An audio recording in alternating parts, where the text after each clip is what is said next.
তৌহিদি জনতা, আসসালামু আলাইকুম ওয়া রাহমাতুল্লাহি ওয়া বারাকাতুহু। আপনারা সবাই কেমন আছেন? দীর্ঘ 17 বছর আমাদের উপর গুম খুন নির্যাতন চালিয়েছে যে আওয়ামী লীগ হাজারো মায়ের বুক খালি করেছে।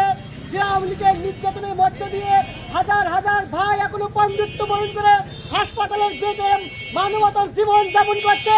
যে আওয়ামী লীগ লাশ পুড়িয়ে হত্যা করার পর লাশ পুড়িয়ে গুম করার জন্য চেষ্টা করেছিল, সেই আওয়ামী লীগ গতকাল নিষিদ্ধ হয়েছে তাদের কার্যক্রম। আমরা খুশি নই?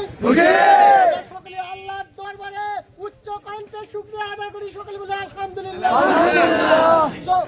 তৌহিদি জনতা, আপনারা জানেন দীর্ঘ 15 বছরে এমন কোন অপকর্ম নাই যা এই আওয়ামী লীগ করে নাই। আমাদের মিথ্যা মামলা দিয়ে হয়রানি করেছে, আমাদের ক্ষেত ফসল যৌথ বাহিনী দিয়ে নষ্ট করেছে, নিজেরাও জড়িত ছিল। যৌথ বাহিনীর মহড়ার মধ্য দিয়ে এই আওয়ামী লীগ সরকারের দোষরা দালালেরা তারা যৌথ বাহিনীর সাথে যুক্ত থেকে আমাদের বাড়িঘরের আসবাবপত্র নষ্ট করেছে। আমাদের বরের বাগান, গাছের বাগান, ফসলের ক্ষেত তারা নির্বিচারে সেই ক্ষেতগুলো নষ্ট করে দিয়েছে, মানুষের রিজিকের উপরে হাত দিয়েছে।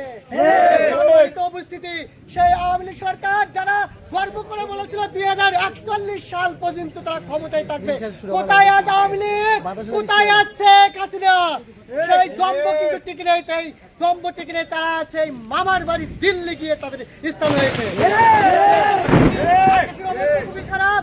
আগামীতে এই আওয়ামী লীগের বিচার হওয়া পর্যন্ত আমরা ময়দানে সোচ্চার থাকবো। এই আওয়ামী লীগের বিচার নিশ্চিত করে আমরা এই ময়দান থেকে উঠবো ইনশাআল্লাহ।